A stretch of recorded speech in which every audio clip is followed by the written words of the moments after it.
Liman zonasında hoş gördük. Milletvekili Fazil Mustafa'nın görüşündeyiz. Bizimle bugün fikirlerini bölüşecek. Elbette ki suallarınız da olabilir. Ve onu da belirtmek isterdim ki görüşten sonra tam neşriatının stendine yakınlaşabilirsiniz. Bizim müellifle imza saati başlayacak. Orada da kitaplarınızı imzalayabilirsiniz. Hoş gördük Fazil. Buyurun, söz sizlerden. Herkesi hoş gördük.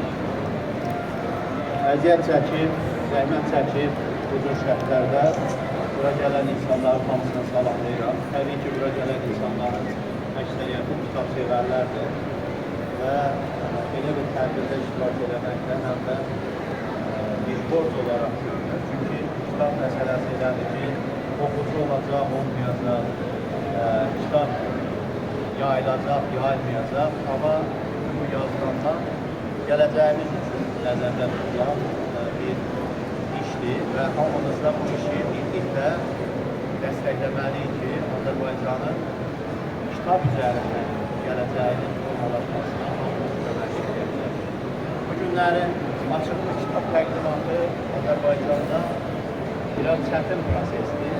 Ona görə çətindir ki, insanların maraq və zövqləri xeyli dəyişir. Ama maraq sözlərin xeyli dəyişməsi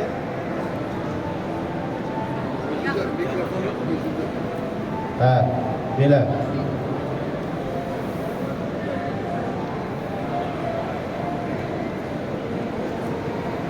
Bu maraq və zövqlərin xeyli dəyişməsi bizim heç birimizi ruhdan salmamalıdır. Çünki biz keçmişi gələcəkdə axtaran insanlar olaraq, yəni gələcək vizyonu önə çəkərək yazdıqlarımızı və nəşr etdiklərimizin hamısını daha çox irəlidə olan perspektivlər, bizim planlaşdırmalar üzərində qururuq və fikirləşirik ki, hər çıxan kitab insanı müəyyən bir düşüncəyə sövq eləməlidir, müəyyən bir dəyişim yaratmalıdır. Bəzən söyləyirlər ki, 10 kitap çıktı, 15 kitap çıktı. Bu çok önemli değil. Esas olan bir kitabın hadiseye çevrilmelidir. Eğer o kitap hadiseye çevrilmirsə, eğer o kitap farklı kütüplerden tənqid olunmursa, yaxud da onun müəyyən dərəcədə tezisləri cəmiyyətdə çalxalanma yaratmırsa, bu demək bu kitabın öz hədəfinə çatmaması deməkdir. Çünki kitab həyəcan gətirməlidir, insanların düşüncəsini dəyişməlidir. Kitab təkcə yazıcının işi deyil. Bu günləri bizim əsas mövzumuz siyasət və kitab mövzusudur və biz bu mövzuda ona görə çıxış eləməyi nəzərdə tutduq ki, niyə zərurət duyulur ki, siyasətçi kitab yazmağa başlayır, kitabla öz sözünü deməyə başlayır. Əvvəla onu deyək ki, Azərbaycanda böyük bir intellektual cəsarətsizlik var. Heç kim hansısa bir situasiyanın dəyişməyini istəmir. Heç kim özünə hansısa bir hücumları rəva görmədiyinə görə özünü biraz da təminat altına almağı düşünür və biraz da daha çox statistika işləməyə çalışır. 5 kitab, 10 kitab, 20 kitab. Amma əsas hədəf bu olmamalıdır. Əsas hədəf cəmiyyətin dəyərlərinin dəyişməsi olmalıdır. Azərbaycan cəmiyyətinə biz bugün 2 kitabla və bir kitabda növbəti kitabda nəşrə verilibdir. Bu il ərzində yazılmış 3 kitabla çıxırıq.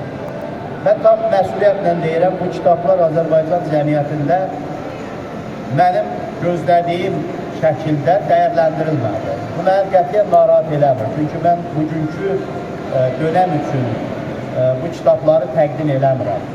Bu bizim bir neçə müddətdən sonra gələ biləcəyimiz istiqamətlərin aydınlanmasına xidmət edən əsərlərdir.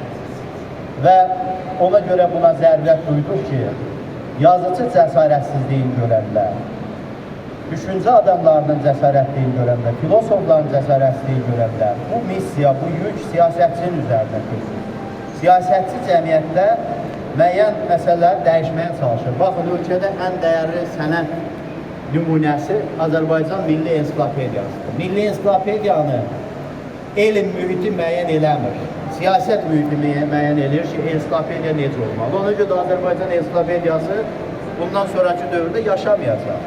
İstəsə də bu Azərbaycanın 15 il sonra, 20 il sonra köhnəlmiş bir kitab yığınından başqa bir şeyə çevrilməyəcək. Çünki dəyər yaratmaq üçün elmi bazıya söykənən düşüncələri əks etdirmək üçün ensiklopediya yaranmır. Ensiklopediya bugünün siyasi konjunkturasını təmin eləmək üçün yaranır. Və amma diqqət edirsə, Britannik ensiklopediyası əsrlərdir hamının fərqi İngilisdən fərqli olan bütün xalqların da dəyərinə çevrilir. Səbəbi nədir? Səbəb odur ki, insanlıq üçün, bəşəriyyət üçün bir model olaraq yaradılır və bunu yaradanlar da öz məsuliyyətlərini dərk edirlər. Ona görə də bugün təqdim olunan kitablar da əsasən bu istiqamətə yönəlibdir və bu kitabların ərsəyə gəlməsində bizim çox dəyərli dostumuz Əkbər Qoşalı redaktor kimi çox böyük əziyyət çəkibdir. Mən istəyirəm təqdim edeyim. Və burada çox sayda insanların zəhməti var. Amma əsas məsələ bu kitabların yekun olaraq Azərbaycan cəmiyyətinə verilməsidir. Bu kitabların birincisi Azərbaycanda qaranlıq keçmişdən aydınlıq tarixə kitabıdır.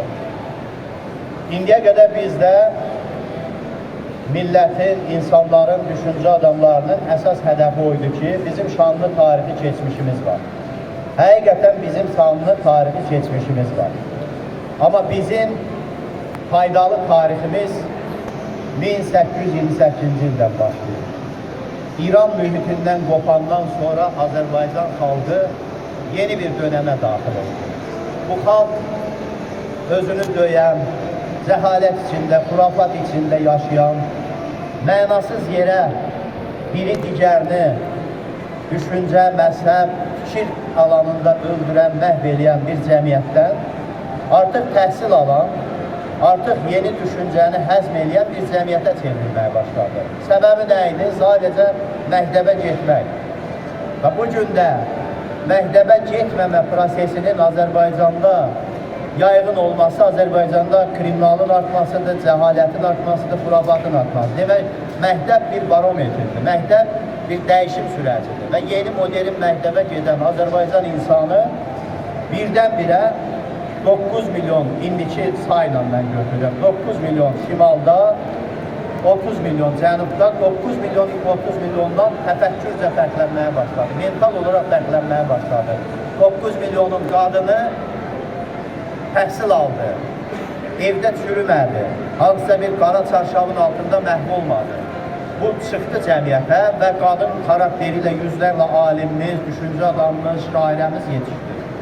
Amma orada baxın, 200 il keçib, Şəhriyardan başqa parlaq, böyük bir şair çıxmadı. Şəhriyarın da yaradığının 70%-i ancaq dini cəhaləti təbliğ eləməkdir. Amma bu cür nəhəng adam məcbur olub rejimin, cəmiyyətin baskısından qurtulmaq üçün cəmiyyətin istədiklərini verməyə başladı. Xalqın istədiklərini, xalqın faydasına olanları verməyə başlamadı. Ona görə də bu sürəci biz doğru dəyərləndirməliyik. Afrikada da çoxlu qəbilələr var. Bunlar keçmişlə yaşayırlar. Keçmişlə yaşadığına görə həyatlarını dəyişmirlər. Amma qəbilələrin içindən 5 nəfər çıxır, deyir mən Cambridge'də oxuyacağım, Oxford'da oxuyacağım. Gedir orada oxuyur, düşüncəsi dəyişir və yeni insana çevrilir. Ona görə də Azərbaycan cəmiyyətində əsas problemimiz bu cəmiyyəti gələcəyi düşünən cəmiyyətə çevirməkdir. Amma bu günləri hazırda təhsilimizin vəziyyəti, mədəniyyətimizin vəziyyəti onu göstərir ki, gələcəyi düşünmə missiyası cəmiyyətdə yaygınlaşır.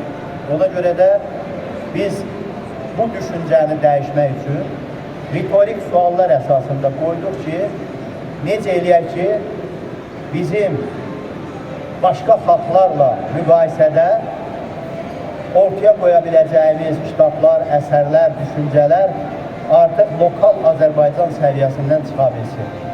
Yəni, kültürdən mədəniyyətə çevrilə bilsin. Biz ancaq kültürümüzlə fəxr edirik, onu mədəniyyət olaraq hesab edirik. Amma mədəniyyət bəşər insanına qazandırdığındır.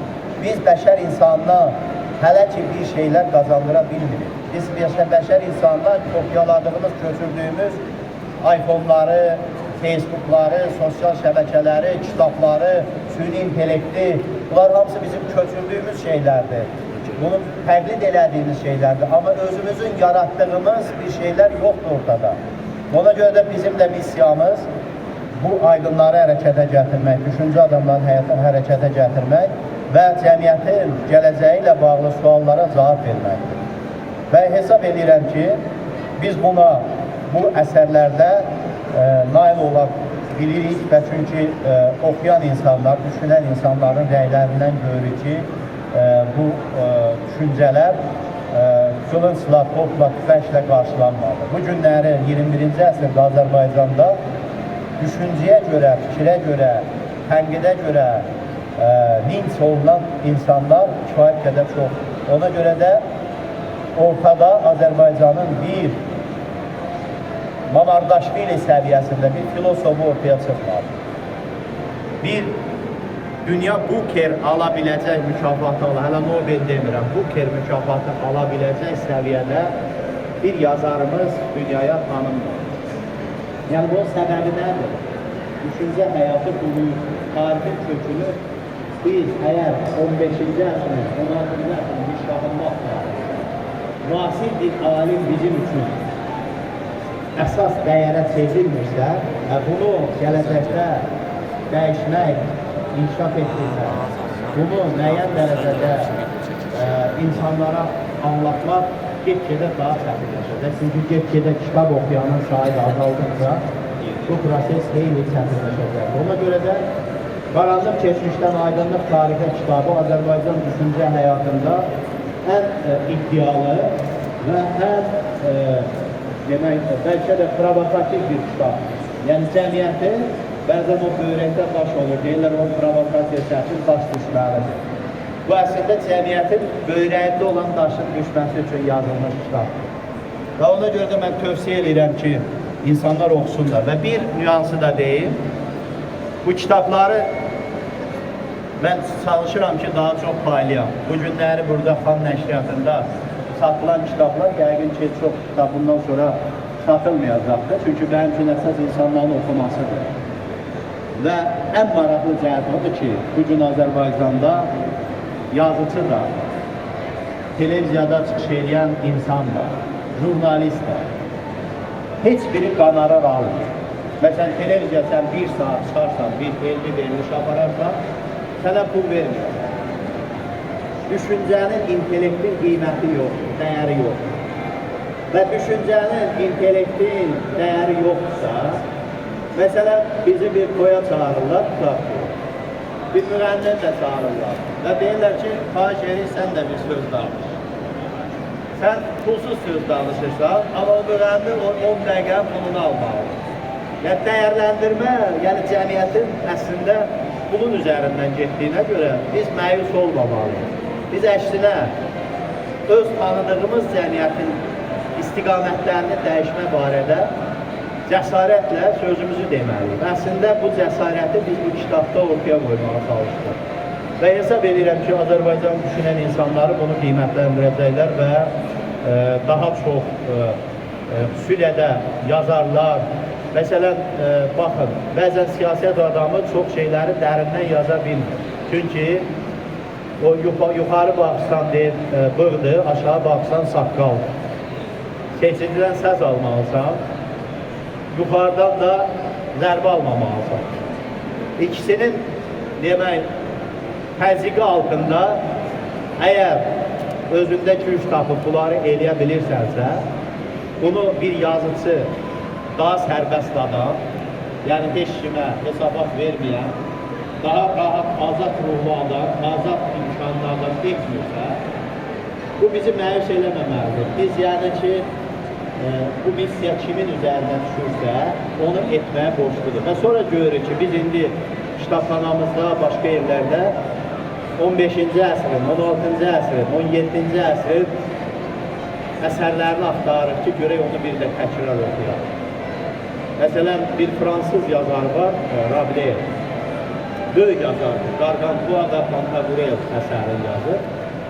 Bu əsəri bizə orta məktəbdə oxutmadılar. Bu əsəri mən 55 yaşımda oxudum.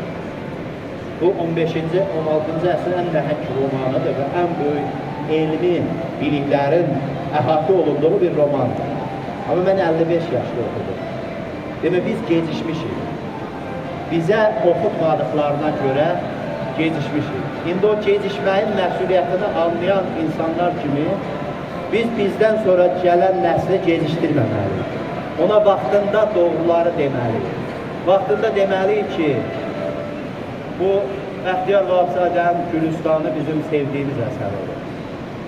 Amma bu Gülüstan bizi doğru düşüncəyə aparmır. Füzuli bizim sevdiyimiz şair. Amma Füzulinin mərsiyəsi bizi ağlaşmağa aparırdı, bizi düşüncəyə aparmıyor. Füzulinin Leyli Məcnun bizi düşüncəyə aparmıyor. Yəni biz artıq daha çox Əhməd Ağaoğlu'nun əgər üç mədəniyyətini oxusaydı və üç mədəniyyət əsərində niyə İslamın, türklərin geridə qaldığının səbəbini anlasaydı, ya biz anlasaydıq ki 500 illik Osmanlı bir ilin içində, 2 ilin içində darmadağın oldu, mədəniyyətindən bir əsər qalmadı. Amma bugün Hindistan, Cənubi Afrika hamısı Hindistan mədəniyyətindən yapışıb onu bırakmırlar. Müstəqil dövlət yaradıblar, amma Hindistan kralını özlərinin rəhbəri hesab edirlər, mənəvi rəhbəri hesab edirlər. İngiliz kralını özlərinin mənəvi rəhbəri hesab edirlər. Bu mədəniyyətin hesabınadır. Qalıcı mədəniyyət yaratmayan xalqlar məğlubiyyətə məhkumdur. Ona görə də mən hesab edirəm ki, bu istiqamətdə biz düşüncələrimizi çatdırmalıyıq və biz digər çalışmaları da davam etdiririk. Bu il ərzində əslində mən nəzərdə tutdum ki, 60 illik yubiley gəlir. 60 illik yubileyi bir kabab məclisi kimi, şadlıq evində bir hansısa yeyib-içmək məclisi kimi keçirməyək. 60 illiyə bir siyasi adam kimi, ictimai xadim kimi öz məsuliyyətini dərk edərək kitabla insanlara çıxıb ki, bu ömür boyu bizim ortaya qoyduğumuz bu kitablar.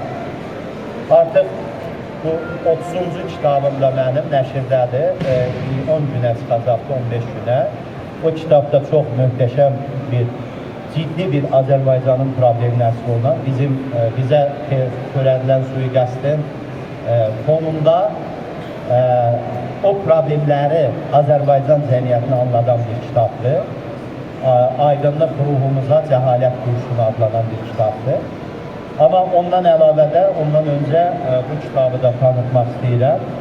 Anladım, tanıdım, yaşadım kitabı. Bu kitab demək Azərbaycanın fərqli tarixdə olmuş və mənim sonradan tanıdığım, oxuduğum, öyrəndiyim və rastlaşdığım şəxsiyyətlərlə bağlı esselərdir. Bu üslub, bu janr Azərbaycanda çox yaygın deyil. Şəxsən mənim rastıma gəldi bu üslubda. Çünki adətə daha çox xatirə yazırlar, biografiya yazırlar. Amma burada bütün bizim önəmli tarixi şəxsiyyətlər və yaşayan şəxsiyyətlərlə bağlı bizim fikirləri etibar edən əsərdir. Və bu əsərdə də kifayət qədər ciddi təhlillər aparılıbdır və bu insanların Azərbaycan cəmiyyətinə verdiyi faydalar ilk dəfə dəqiq demək, tezislərlə, istiqamətlərlə göstərilir. Məsələn, Azərbaycan cəmiyyətinə Əhməd Ağaoğlu'nu fərqli bir rakustan tanıtmağa çalışır. Məmməd Əmin Rəsulzadəni fərqli bir rakustan çalışmağa çalışır. Məmməd Əmin Rəsulzadənin bu yaxınlarda mən bir fikrini hər yanda təbliğ edirəm. O fikir nədən ibarətdir? Bu kitabda da o yer alır. Gərək onu tapıb çıxardasan.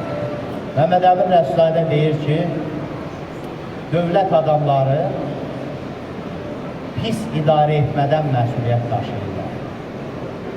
Hərbiçilər yaxşı müdafiə və ya hücum taktikası qurmamaqdan məsuliyyət daşıyırlar. Alimlər isə tənbəlliyindən məsuliyyət daşıyırlar. Belə gözəl sözü Azərbaycanda bu bir kəşf. Yəni 30 il, 40 il doktor almış, akademik almış.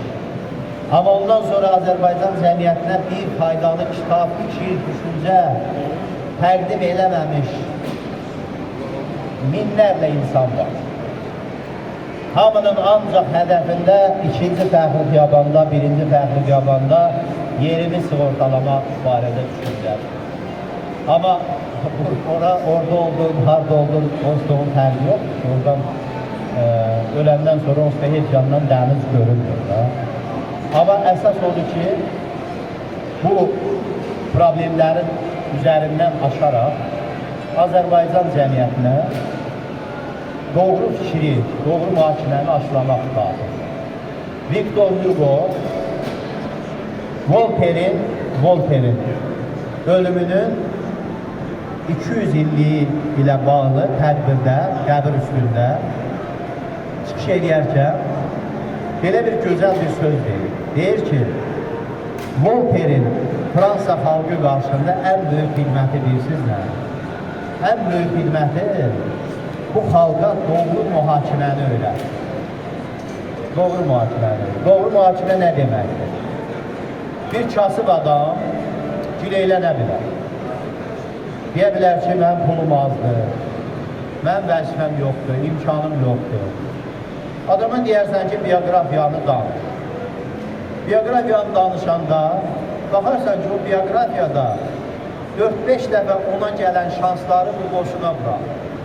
Ya içki halinde olur, ya əlində pulu olub, onu da onu xərcləməyib. Və sonra bu 30 ildən sonra şikayətçidir.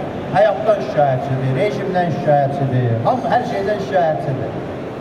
Amma o doğru mühakiməsi olsa, öz keçmişinə geri dönüb baxar və deyər ki, mən harda boşluqlar yaratdım ki, bunu etmədim.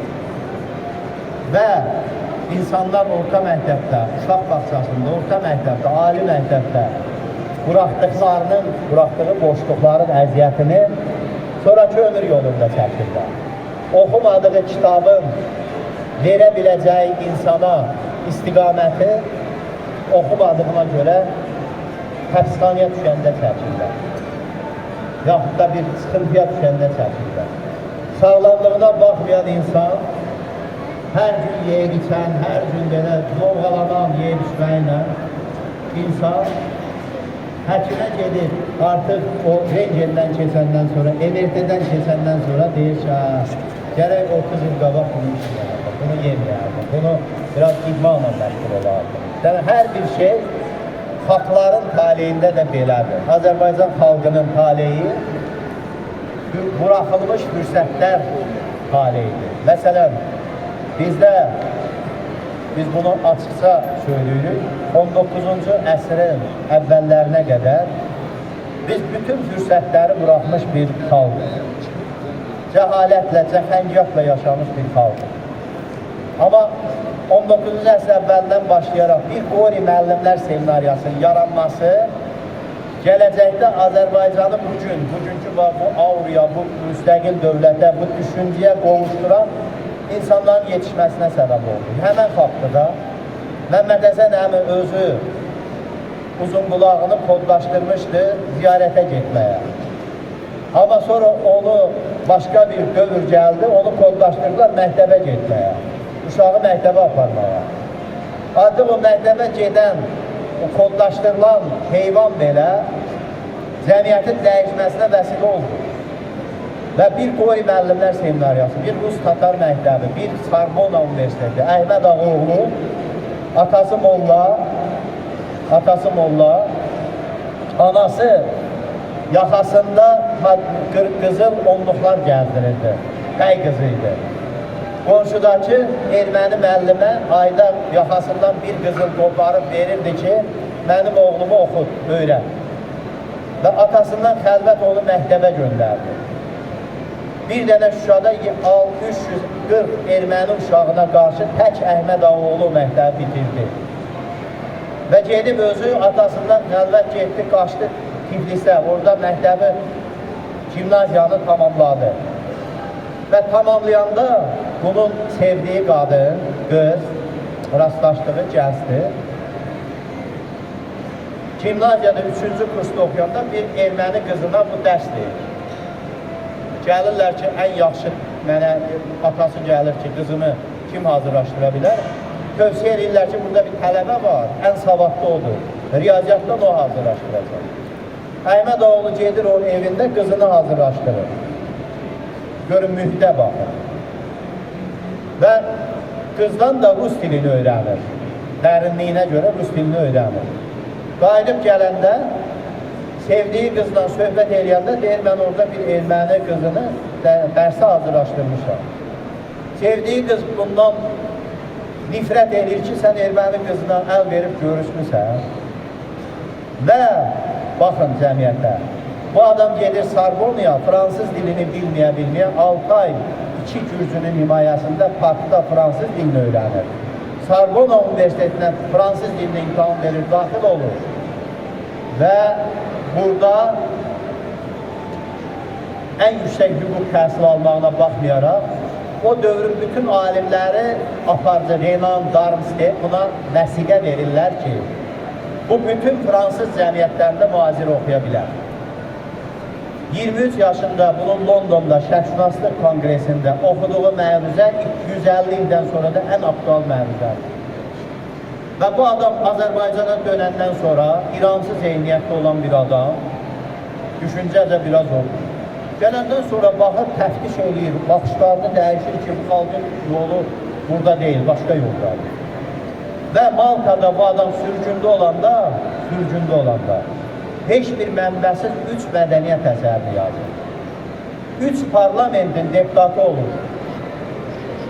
Osmanlı parlamentinin, Azərbaycan Cumhuriyyəti parlamentinin və Azərbaycan Cumhuriyyətinin nümayəndə heyətinin üzvü olur xaricə getməyə və Türkiyə Cumhuriyyəti parlamentinin. Ermənilərlə Azərbaycanlıların savaşında 1905-ci ildə demək, bunu dəvət eləyirlər. O prosesə ki, erməni öndə gələnləri ilə görüşə. O görüşə gələndə bu fransızca elə bir çıx eləyir ki, general gubernator deyir ki, deyirlər Azərbaycanlılar barbardır, bizim gəlirlər, yağmalayırlar bizim ərazidən keçəndə, heyvanları ölüşə gedəndə. General gubernator deyir ki, bu cür mükəmməl fransızca danışan bir insanın mənzul olduğu xalq barbar ola bilməz.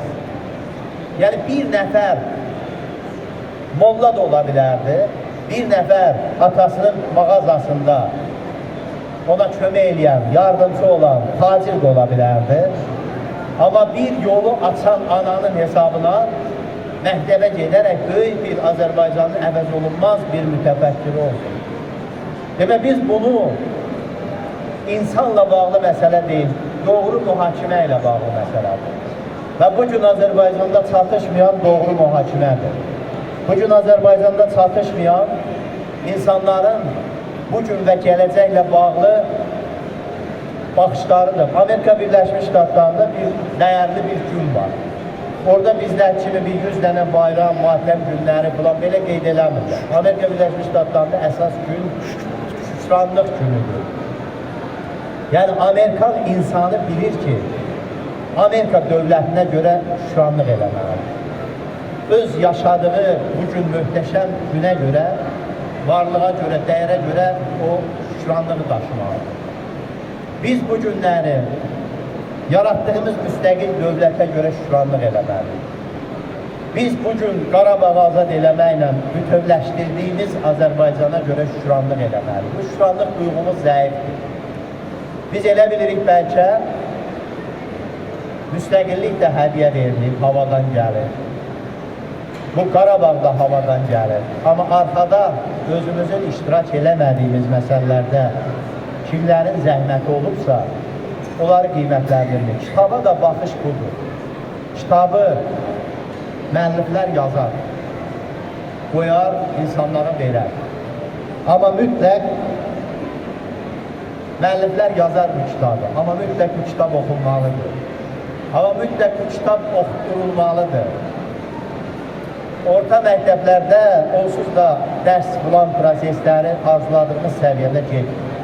Amma ağıllı müəllim, düşüncəli müəllim mütləq o kitab, o uşaqlara bədii zövqün formalaşmasına, estetik zövqün formalaşmasına kömək edən kitab oxumağı təlqin eləməlidir. Çünki mədəni insan sayını çoxaltmasa, mədəni insan sayını artırmasa, biz gələcəyimizlə naşükür insan sayını çoxaldacağıq narazı insan sayını çoxaldacaq, özünü təkmilləşdirmədən, özünü inkişaf elətdirmədən, başqasının inkişafına həmişə həsəd aparan insan çoxluğu formalaşdıracaq və ondan da irəlidə gedən, düşünən insanları dəyərləndirmək əvəzinə daha çox idmanda, sənətdə, bayağılığı yaxud da hansısa epizodik qələbələri qazanmış insanlara özümüzün kumir olaraq onları görəcəyik, onların dalında gedəcəyik. Ona görə də bax bu ilin əvvəlində Azərbaycanda iki filosof dünyasını dəyişdi. Bir Niyazi Mehdi, bir Rəhman Bədəlov. İkisi də dəyərli alimlər idi. Fəlsəfi düşüncəni Azərbaycanda təbliğ edən insanlar idi.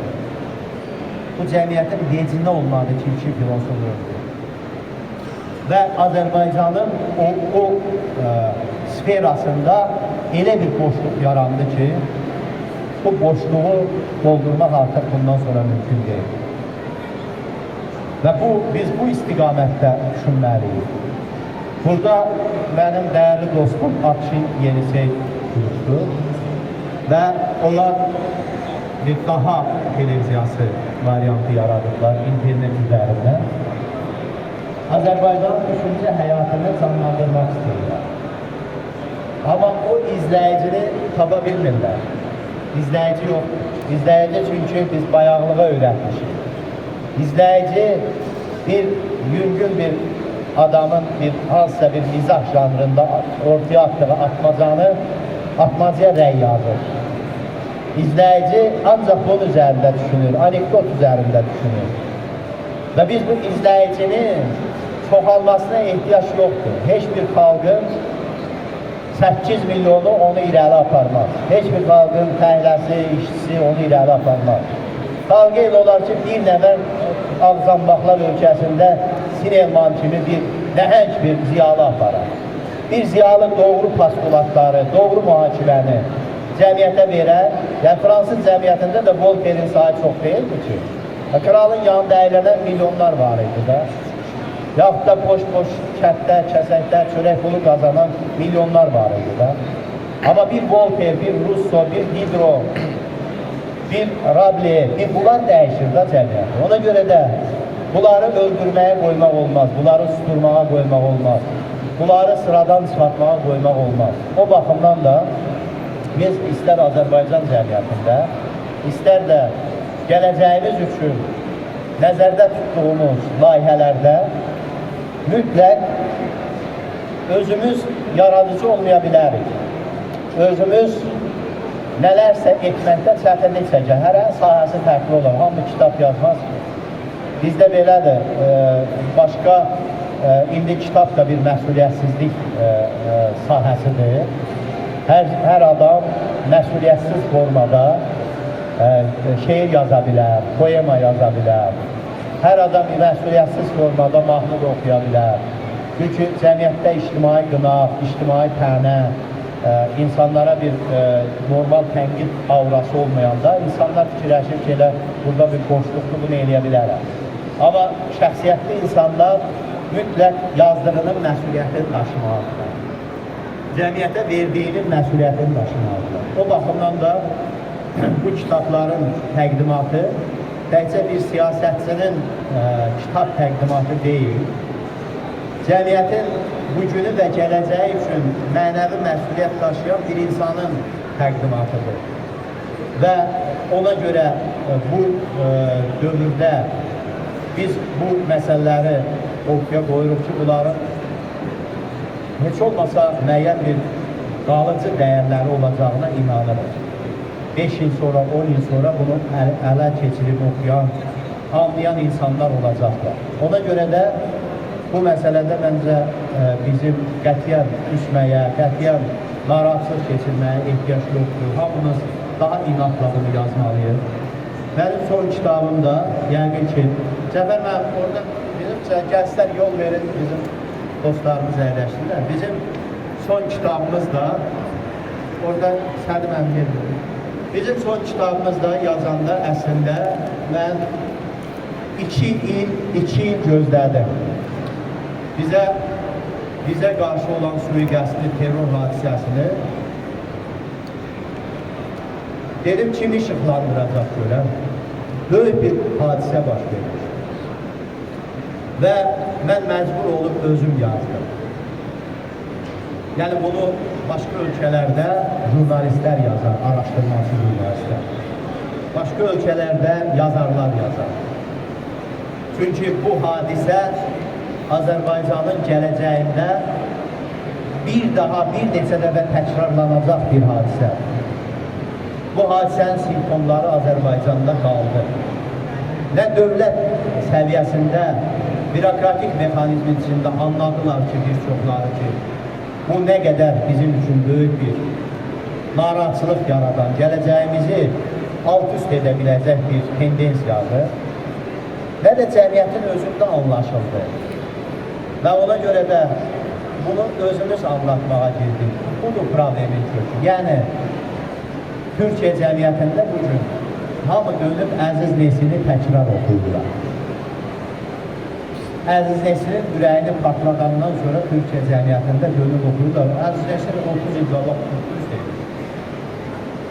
Amma Əziz Nesin 30 il qabaq düz deyəndə, axı siz də həmən cəmiyyətdə diplomunuz, ali təhsiliniz, gözünüz, qulağınız olan insanlardır. Və o düzü niyə görmədi? Ona görə də doğru mühakimə məsələsi önəmlidir. Və biz mən sizi çox yormaq istəmirəm. Əsas odur ki, biz mən bu kitabları satışa verməmişəm. Burada da satışı ona görə verdik ki, insanlar həm də biraz kimin imkanı yoxdur, mən kitab olsa paylayıram, ziyalılara göndərirəm. Amma həm də kitab alsınlar qoy, ev yox, biraz da bir 10 manat, 20 manat təşləyib kitab alsınlar. O pulu biz kanala rahat götürmürük. Amma bir insan öz desin ki, mən də kitab aldım. O baxımdan dedik ki, nəşriyyat bunu həll eləsin. Qalan məsələlər də odur ki, kitab kölənində iştirak eləmək hamımız üçün doğrudan da bir dəyərli bir andır, dəyərli bir tarixdir. Və mən sevə-sevə bu cür tədbirlərdə iştirak edirəm və təqdimatı həyata keçirirəm. Burada bizim dəyərli dostumuz İbrahim Nəbioğlu'nun da çox dəyərli bir kitabı çıxıbdı və maraqlıdır ki, bir kitabla, yəni sayı önəmli deyil, bir kitabla Azərbaycan düşüncə həyatında çox ciddi dəyişikliklər eləyən bir kitabdır. Nədir kitab? Azərbaycanda elmi kütləvi ədəbiyyat defisit yazan yox. Təsəvvür edin, bizim bir fantast yazar var idi, Namiq Abdullayev. Namiq Abdullayev fantastik povestlər, fantastik hekayələr yazır. Ötən əsrin 80-ci illərində, 70-80-ci illərində fantastik hekayə və povestlər yazan Isaac Asimov və başqaları kimi bir yazar idi. Namiq Abdullayev bulvarda yatanda, bulvarda skameykanın üstündə yatanda dünyasını dəyişir. Qomş həyatıyla dünyasını dəyişir. Yəni, bir fantast yazarımız yoxdur. Ondan sonra fantast yazarımız yoxdur. Fantast yazar demək, fizikanı yaxşı bilən, astronomiyanı yaxşı bilən, yüksək səviyyədə bilən, o ədəbiyyatları oxumuş və bir də gələcəyin tendensiyaları ilə bağlı fantaziyası olan yazarlar söhbət edir. Və bu yazar bulvarda skameykanın oturacağın üstündə öldür.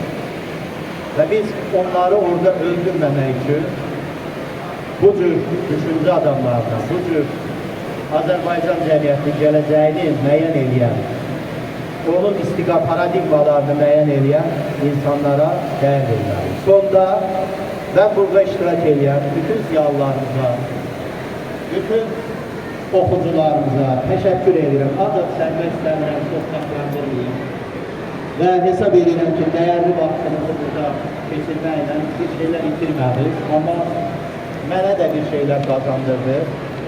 Və bizim Əhbər bəyə deyirəm ki, bu son 7 ayda bir çox gərgin işlədi. İlk kitab həm də 3 iddialı kitab ərsiyə gətirmək asan məsələ deyil.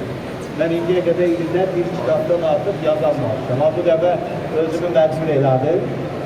Bunu yazdım, amma həm də çox yordum redaktorları, korrektorları. Onlara dedim ki, sizə söz verirəm ki, oktyabr ayının 20'sindən sonra gələn ilə qədər kitab yazmayacağım. Siz yazmayacağım. Ona görə amma bilmirəm, söz verirəm, amma əməl eləmək biraz çətin olur. Mən uğurlar arzulayıram və hesab edirəm ki, bizim burada açılış mərasimində oldu. Mən açılış mərasimində getmədim, üstünlüyü görüşə verdim. Çünki 11'ə demişdim, məndən asılı deyildi. Biraz bizdə həmişə deyirəm, Alman protokolu və Türk uğuruna sətirləri keçirməli. Və biz də gecikirik bəzən, amma adamın vaxtdan böyük dəyər yoxdur. Azərbaycan cəmiyyətində də yemək zad israfı boş şeydir. İnsanların ən çox israf elədiyi vaxt. Vaxtı doğru dəyərləndirməyən bir cəmiyyətdə yaşayır. Ona görə də insanların vaxtına müdaxilə eləmək olmaz. Mən bir daha hamınıza təşəkkür edirəm və həm də hamınıza öz sayğılarını və özümün həqiqətən də bir sevgimi çatdırıram ki, kitaba dəyər verirsiniz, tədbirdə iştirak edirsiniz. Çok teşekkür ederim. Kısa suallara da cevap verebilirim. Yani, xahiş ederdim, əziz qonaqlar, Xalq Nəşriyyatına yaxınlaşardınız. Fazil müəllimlə görüş orada davam edəcək və kitabları alıb imza saatını keçirdə bilərsiniz. Çox sağ olun, təşəkkür edirik. Tədbirimiz başa çatdı.